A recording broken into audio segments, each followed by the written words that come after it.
साथियों नमस्कार। जय वीर तेजा जी की जय। भारत भूमि। साथियों ये जो तीन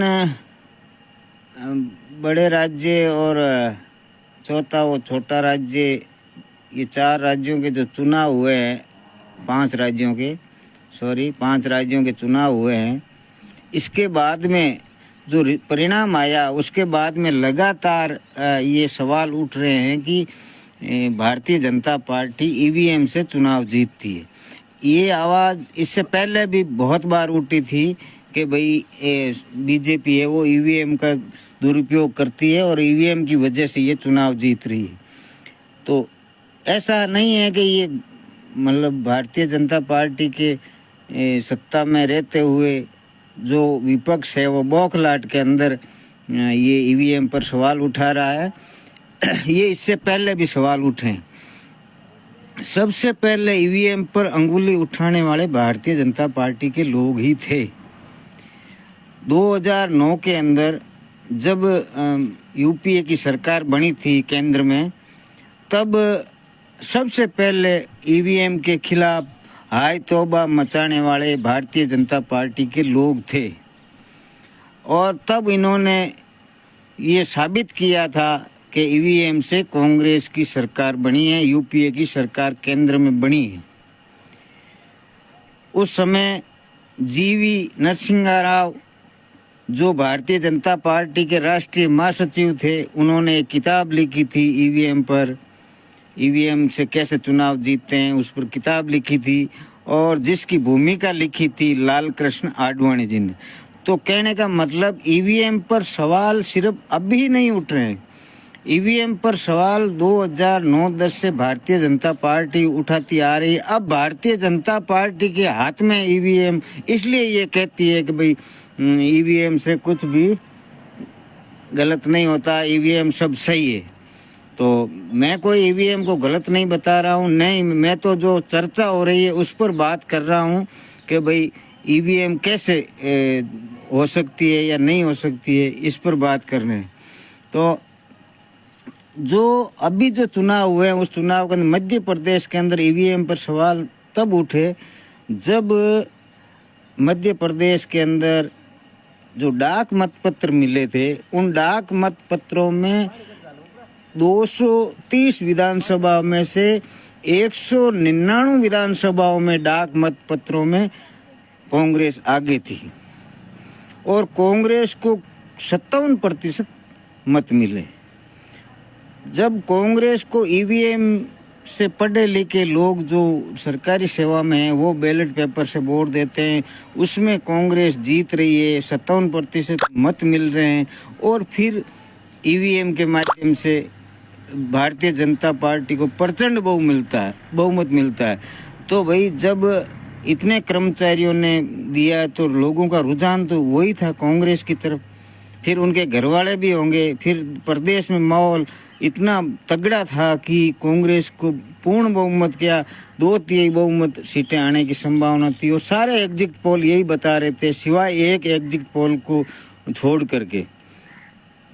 तो तब सवाल खड़ा हुआ कि भाई जब डाक मतपत्र सारे के सारे इनके पक्ष में है तो ये कैसे हुआ। फिर दूसरी बात, 1 दिसंबर को भारतीय जनता पार्टी के समर्थक ने अपने चाहते उम्मीदवार की सोशल मीडिया पर पोस्ट की थी, जिसके अंदर उन्होंने बताया कि भारतीय जनता पार्टी को 97,958 वोट मिलेंगे और कांग्रेस पार्टी को 70,000 मत मिलेंगे और जब मतगणना हुई तो उतने ही वोट मिले। तो वो उसको कैसे पता चला।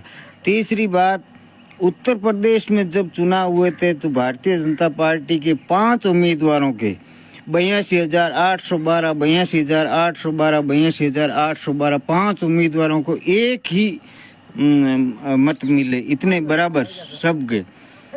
तो ये अब जो है, ये जो शंका पैदा हुई है कि भाई इस टाइप का कैसे हुआ, तो इसके पीछे यही सबसे बड़ा कारण है कि भाई एक तो चुनाव की मतगणना से पहले पोस्ट करना, जो सही पाया जाना, डाक मतपत्रों में कांग्रेस की प्रचंड जीत के बावजूद हार जाना, ये और 15,000 जो है वो घोटाले मध्य प्रदेश में 15,000 घोटालों की जो है ना सबूत, 15,000 सबूत चुनाव आयोग के पोर्टल और मुख्य न्यायाधीश के पोर्टल पर अपलोड किए गए हैं और उनके लिए वकील भी किया गया है, जिनके अंदर नरेंद्र मिश्रा है सुप्रीम कोर्ट के वकील। उन्होंने पैसे भी पड़ी उनकी, और उनका नरेंद्र मिश्रा का ये कहना है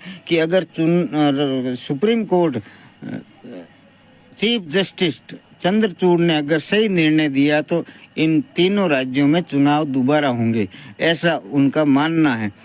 तो आप को ये शिकायत है वो चुनाव मतगणना के बाद नहीं की गई है, ये शिकायत 22 नवंबर को की गई है, 22 नवंबर 2023 को। तो ये बात है, 99% जो है फैसला है वो इनके पक्ष में आने का, चुनाव में जो ईवीएम के खिलाफ याचिका लगाई उनके पक्ष में आने का लग रहा है। दूसरी बात, जो वहाँ पर फीडबैक आया जब चुनाव के अंदर जो विधायक थे वो जीत कर आए और उनकी मीटिंग हुई, तो उनका कहना था कि अधिकतर मशीनें जिनके अंदर भारतीय जनता पार्टी को वोट ज्यादा मिले वो मशीनें 99% चार थी। उनका कहना था कि जब मतदान हुआ उस दिन दिन भर मशीन चालू थी और 17 दिन तक जो निगरानी में पड़ी रही थी ईवीएम मशीन, फिर 99% चार्ज कैसे रही, ये उनका कहना है। और जिन बूथों के अंदर भारतीय जनता पार्टी के मतदाता ज्यादा होते हैं उन बूथों में बराबर सही वोट मिले, और जब जो कोई बूथ ऐसा होता कि ये तो कांग्रेस का प्योर बूथ है, वो ईवीएम गड़बड़ पाई जाती, उसके अंदर सारे के सारे वोट है वो बीजेपी के निकलते। तो इस पर संदेह हुआ है, और ये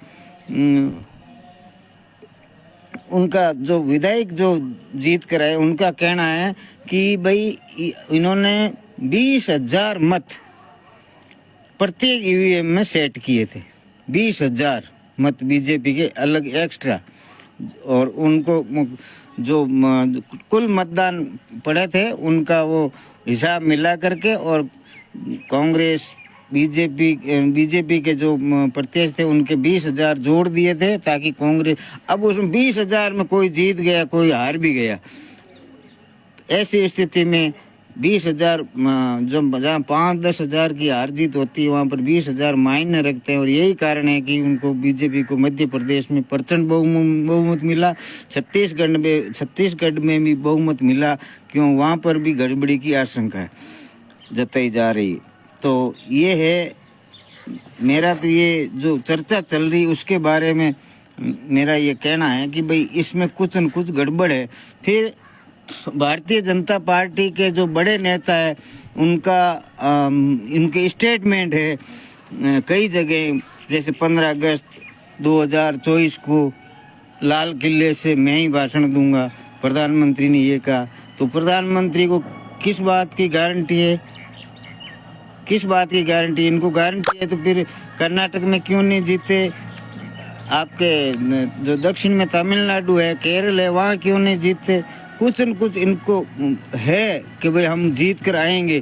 फिर ये अमित शाह जी ने, गृह मंत्री जी ने कहा कि हम 2050 तक राज करेंगे। ऐसी क्या इनके पास कला है कि जिसकी वजह से इतनी छाती ठोक के कहते हैं कि हम 2050 तक राज करेंगे?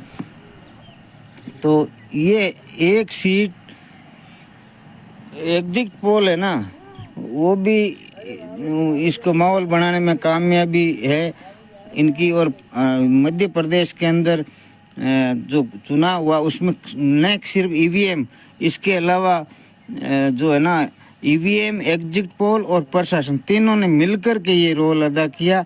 और प्रशासन ने ऐसे किया कि 5 राउंड जब लास्ट में बचे थे और कांग्रेस के उम्मीदवार 5-5 हजार मतों से आगे थे, वहां पर भी 15-15 हजार मतों से भारतीय जनता पार्टी की जीत हुई। और वीवीपैट है वो गिनने से मना कर दिया। जब उम्मीदवारों ने कहा कि वीवीपैट और रिकाउंटिंग करवाने की जब बात हुई तब भी प्रशासनिक अधिकारियों ने मना कर दिया।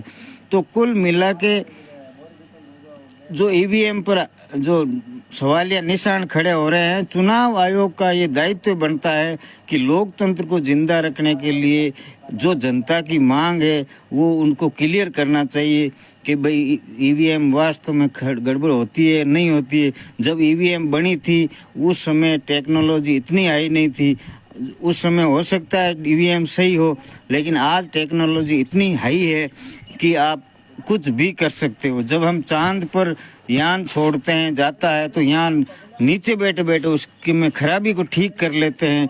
हम रुपये पेटीएम से फोन पे से एक दूसरे खाते में कर सकते हैं, जोड़ बाकी गुना भाग कर सकते हैं। आजकल तो इतना पेगासस आया है, वो आपके फोन में अगर डाल दे तो आपका फोन स्विच ऑफ रहेगा तो भी आपकी सारी बातें रिकॉर्ड होगी और आपका कैमरा भी चालू रहेगा, चाहे आप उसको कहीं पर भी रख दो स्विच ऑफ करके।